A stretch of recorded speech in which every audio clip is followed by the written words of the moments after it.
trust pay, if it has $1 million of assets, how will it eventually pay this $3 million? It'll pay this $3 million when this RPM trust pays off, so it's almost paying for it out of the asset itself. Now, I shouldn't really be hesitating at that because we do that all the time. We have a trust with $1 million, and then we sell assets to the trust for a note, and how's it going to pay the note? With the assets that it just acquired. So I guess the short answer is there's no reason that you couldn't do it. It's just incremental risk, but there's nothing saying you couldn't do it for that purpose. Question? On the bottom of page 6, it says, for example, the bankruptcy trust pays out the original loan or the remainder. Don't you pay the spouse, or why do you pay the... No, so the transaction is, I'm sitting here, and my wife's here, and the trust is over here, and I own everything right now, so I'm the one saying, you can have the income interest, and that's worth $700,000, and Dynasty Trust, you can have the remainder interest, and that's worth $300,000, but you pay me, otherwise I'm making a gift. So they're paying me for it. My spouse is not transferring anything. She's just a recipient of the gift, and actually, so if you look at the net out of pocket, it's obviously a lower amount. Question? What if you have knowledge that the building spouse has a certain life expectancy? Well, then we always have the issue of can we use the tables in that scenario. And the tables say, if it's for a fixed term, it really doesn't matter. If it's for the shorter of, then you can't use the tables unless, I forget the exact rule, if the spouse dies within a year, then you have a burden of proving that there was a reasonable expectation that they would have lived a year. If they survive 18 months or more, then the burden is on the IRS, and then they die after that. Then the burden is on the IRS to show there wasn't really an expectation they were going to live long enough. So get a doctor's note saying there was a reasonable expectation this person would live at least a year, and have that in the file. But once you're over the 18-month mark, the burden shifts to the IRS anyway. But if they're on their deathbed, then it's not the right place. That note. Any other questions? All right, so let's turn to the next topic here.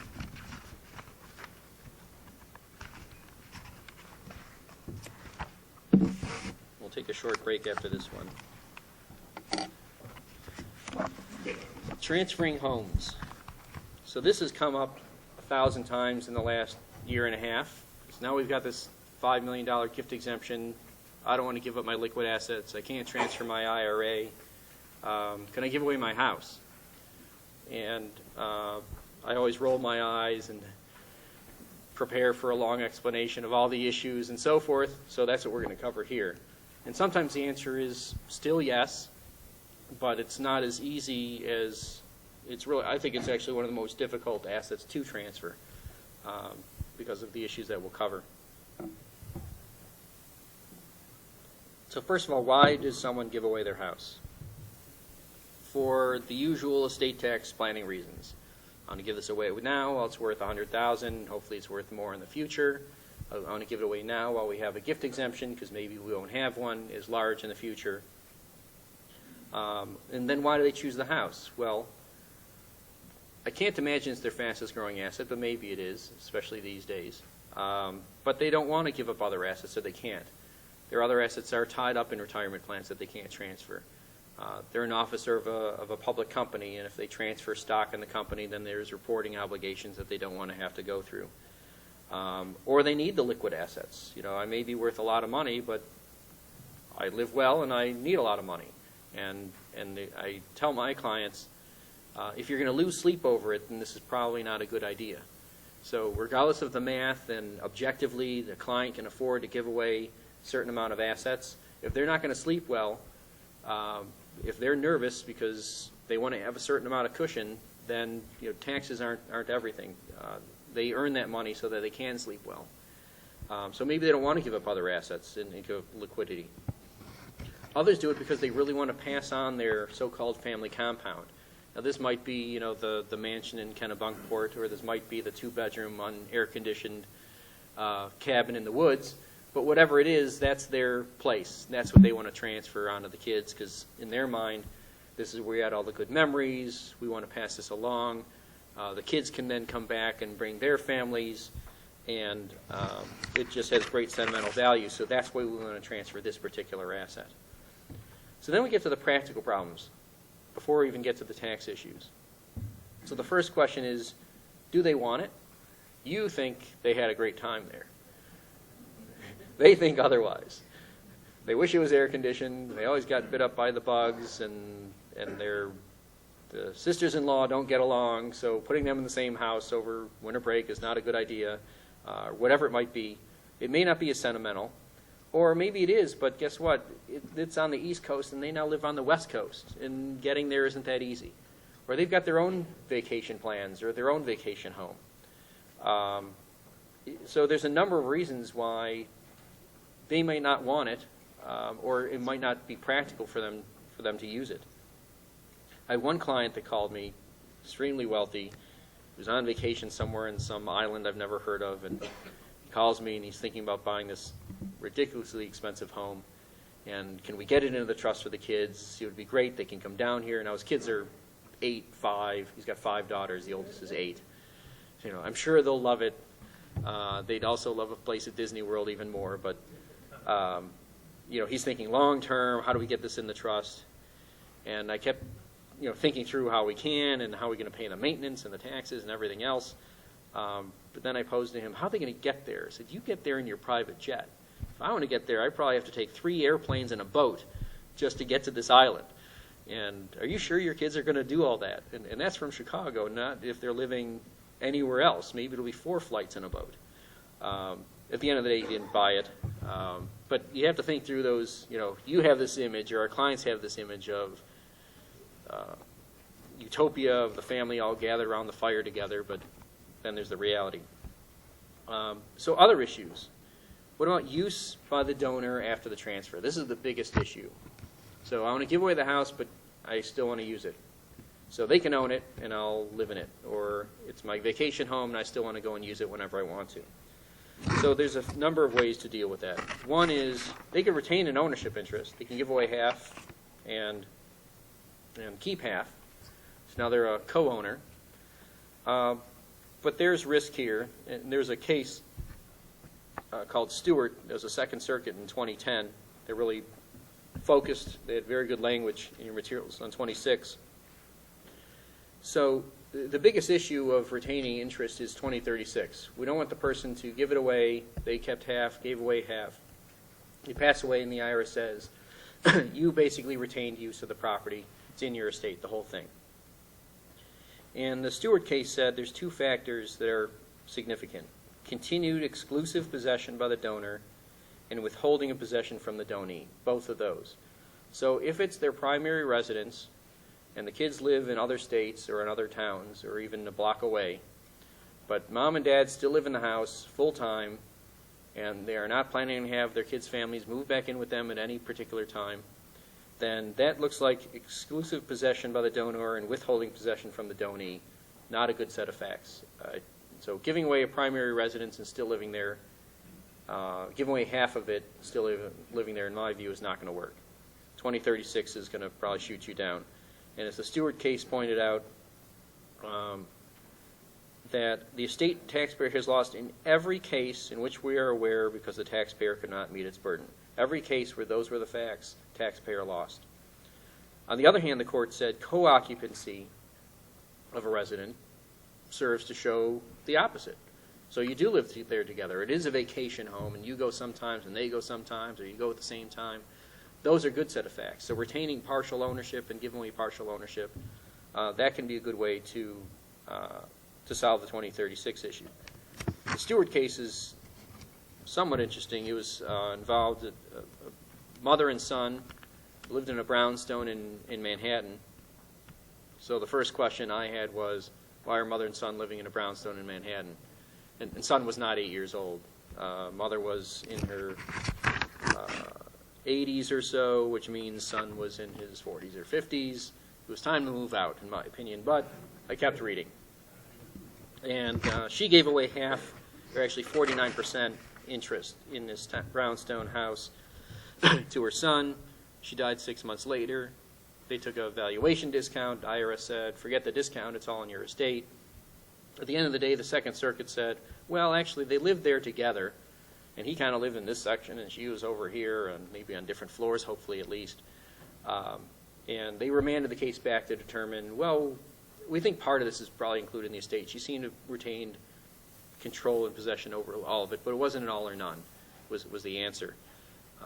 But the bottom line is it helped that he was living there. If it was her primary residence and he was living a mile or 100 miles away, I think they would have had a problem.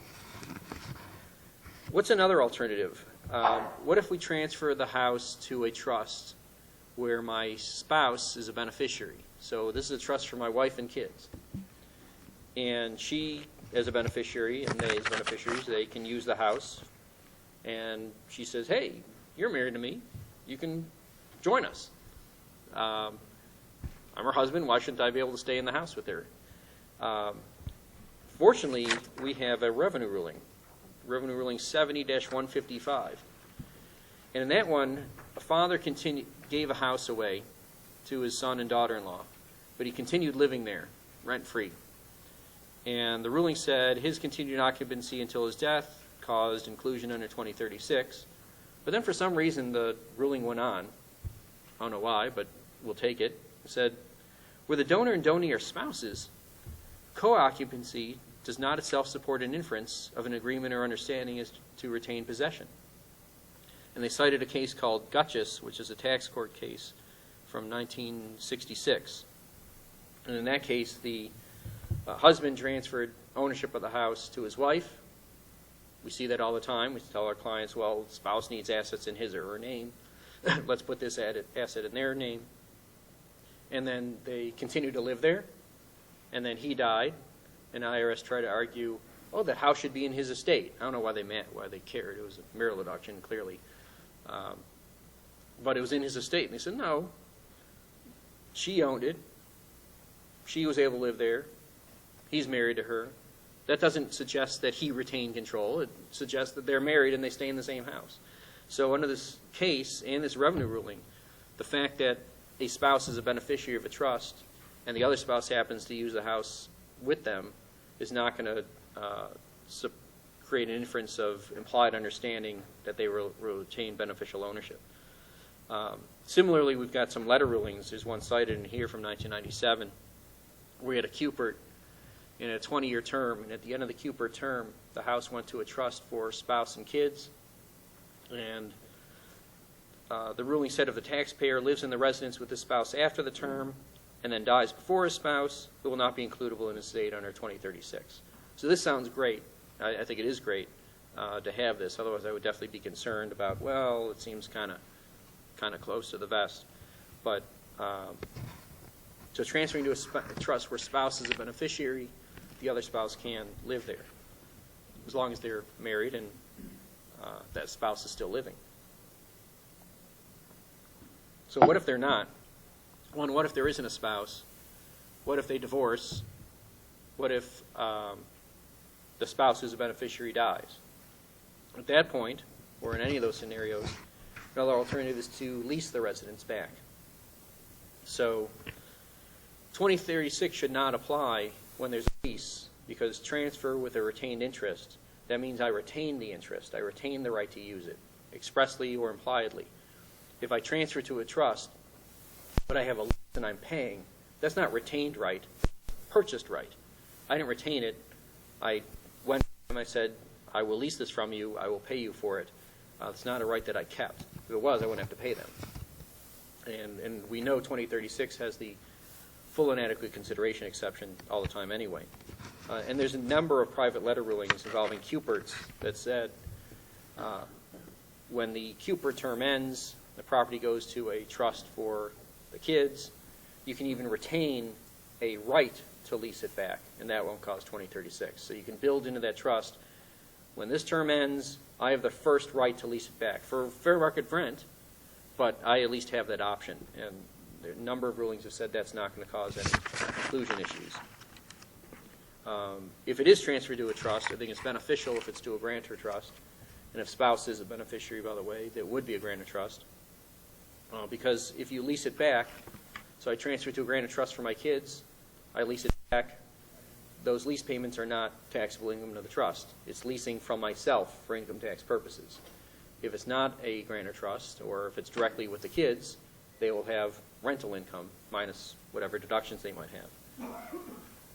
Also, the trust has the elements that it always has: control, with whatever controls you want to build into the trust agreement, creditor protection, and also really simplifies the lease. I don't have to go to 5 kids and say, I'd like to lease it from the 5 of you, and one of them says, well, we don't really like you, so we want double rent, or whatever it might be. Instead of negotiating with 5 parties or 2 parties, you go to one party, it's the trust, the trustee, who is your brother-in-law, and hopefully they like you and will lease it back. Then we get to the issue of who's going to bear the cost. So we figured out how we're going to get it, all these other issues, but we still have the cost of maintaining, and this is, I think, one of the biggest ones. So unlike stocks and bonds and other gifts that you can make, I tell clients, giving a house away is not a gift. Thanks for nothing. Taxes, maintenance, repairs, all those things. And so it's the gift that keeps on taking. And especially if there's major repairs, which there inevitably will be. It needs a new air conditioning, it needs a new roof. It's just a matter of time when these things are going to go. In fact, the best time to give it away is right before the air conditioning goes and make it their problem. But this could really be a major source of conflict. Some of the kids may not have the funds to pay for it. Some of them say, I don't live near there, or I don't like going there, so why should I pay for it? So that's it. And if there's a trust and all you did was put the home into the trust and there's no other assets, then how's the trust going to pay for it? So there's a number of things you can do, but definitely need to think these things ahead. So one is perhaps you charge family members an annual fee or a usage fee. So you want to use the house, it's $100 a night, or everyone's going to pitch in an annual fee to maintain it. Better is to endow the trust. Giving the house, give it some cash. It can cover the expenses at least for 5 years, 10 years, or maybe forever. And it can be endowed during life, or it can be at death. Maybe make a bequest to the trust, leaving it assets when you're gone. Life insurance is a good solution for this as well. So when I'm gone, the trust has the house, it has life insurance, it'll get this insurance. Kids, you don't have to worry about paying for it. It's covered. The expenses for the home and repairs are hopefully covered. Even if it has the money, they still need to agree on things. Well, I want a more efficient air conditioner than you want, or I want cedar shingles on the roof, or we want to redo the kitchen because it's 50 years old and we think Formica is fine and they prefer granite. And so there could be a major source of contention, especially if the trust doesn't have the money, but even if it does, it's still the beneficiary's assets at the end of the day. How's it going to be spent? And are we going to spend $100,000 on this kitchen, or are we going to spend $20,000 on this kitchen? And they may have very different feelings about that. So what you don't want is this utopia turning into conflict after you're gone, and that's the big concern. And so sometimes I tell my clients to be more realistic. Is this really going to be multi-generation, or is this probably going to be sold when you're gone? And if it is, that's fine. And just make sure that the trustee is not prohibited from selling it when you're gone. Also should think about use agreements. So preventing conflict. So perhaps have a use agreement in place that says we will pay annual fees if the trust doesn't have sufficient assets. No one can use it 2 years in a row over Christmas or over New Year's or over the 4th of July weekend, unless the house is big enough and everyone can be there. But having some sort of system of, quote, reservations or payments for expenses and the like. And I wouldn't rely on the kids to come up with this use agreement after the fact, because that might create the conflict in the first place. So I'd put the provisions in the trust agreement itself, or if you put the house into an LLC, for example, and have an LLC agreement with all these conditions, and then give give it to a trust, but I'd build them in. And the terms should include things like how often, for how long, someone can use it each year, unless they otherwise agree. So no one can use it more than a month a year, whatever it might be. Systems to reserve dates, how expenses will be paid if the trust can't, taxes, utilities, maintenance, what vote is required for improvements and major renovations, and probably most importantly, what conditions are required to sell. Is this unanimous vote? Is this 4 out of 5? What vote is required? Because what you don't want is if there's 5 kids and only one of them ever uses the house and it's unanimous vote to sell, guess what? It's not going to be sold, and there's a valuable asset tied up, and the other 4 are not benefiting from that. In fact, it's helpful, I think, if the client asks their kids, does anyone like this house? Would anyone want it? And maybe just that child that really loves it and wants it gets the house, and others get something else, and then a lot of these issues go away. So once we've decided to give it away and we figure out how to pay for it and figure out how to continue using it, then how do we get it out of my estate? So life became easier beginning of 2011 with this $5 million gift exemption. I'm guessing that covers 99.9% of all homes in the U.S. There are some that are a multiple of that value, but still, you can just make a gift, and life has become easier to give away a home. One thing to keep in mind when you're doing that is make sure, as you know, if you give away an asset, the basis carries over. To keep track of all the improvements, they paid $100,000 for it many, many years ago, but since then they put $300,000 of new roofs and addition and renovation in the pool and all of that. And all of that basis is going to help the kids one day when they sell the house to reduce their gain. So they can make a gift, they can lease it back, could be to a trust where spouse is a beneficiary, all those things. You can transfer a partial interest. And we talked about that already. Another benefit of transferring a partial interest is valuation discounts. So if I want to sell you my house, you pay X dollars for it. If I want to sell you half my house, you'll say, I'll pay you nothing for it. So valuation discount should be 100% for half a house, especially if I'm still there. But people get valuation discounts, or at least try to. I've frankly haven't seen a good one, because show me the support for what a half a house sells for in your neighborhood, or even within 100 miles of your neighborhood. There just isn't that support out there in almost any area. In the Ludwig case, that was a tax court case in 2010, husband and wife each set up a QPERT. They put half a house in each. They took a valuation discount for lack of everything, lack of control, lack of marketability. Good luck selling a half a house. Into these 2 QPERTs, they took a 30% discount. The court said, we don't like the taxpayer's appraisal. We think they compared to a whole bunch of things that are irrelevant or not really supported. And we don't like the IRS's appraisal either for the same reasons.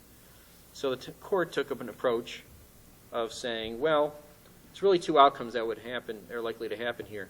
One, if you wanted to sell it, they'd agree on a sale, and that would probably take about a year, and there'd be ongoing costs, and there'd be selling costs. So let's compute that. So this house actually had pretty high operating costs. They said $350,000 a year. So they'll have to continue paying that. They figured about a 6% selling cost. It would take about a year, so time value of money. And they said, okay, we're going to do a discount for that. And that would probably happen 90% of the time. But 10% of the time, you probably couldn't agree on a sale, and you'd have to go into court and get a partition. And we think that would take about 2 years.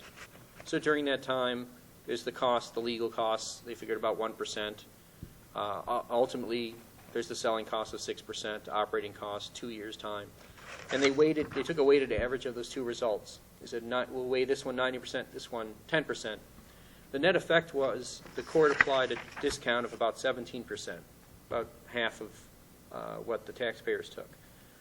And the discount wouldn't have been 17% if their operating costs weren't as high. I mean, $350,000 a year to maintain and pay taxes on a house, that must have been quite a house. Well, it was in Hawaii.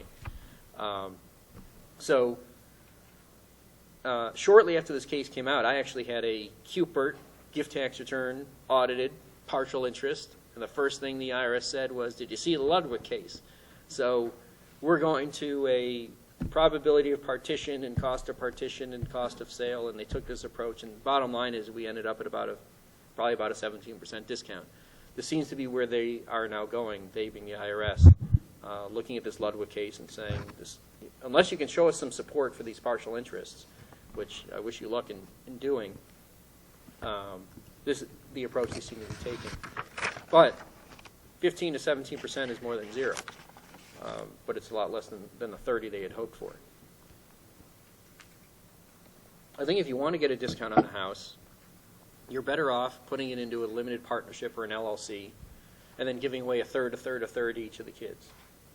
Because there's a lot more support. There is empirical support for discounts on limited partnerships and limited liability companies, as opposed to just a partial interest in a residence. You don't have a right of partition when all you own is a limited partnership interest. You don't have the right to sell the house when you have a limited partnership interest.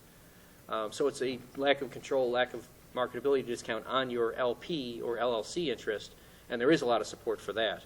So if you want to take a discount, I would put it in those entities first, and then you can have lots of other benefits, such as liability protection. If you give a third to each of the kids or a third trust for each of their benefit, when you want to lease it back, you just lease it from the LLC or from the partnership. One lease, not three. So there's lots of practical reasons besides the valuation discount for doing it that way.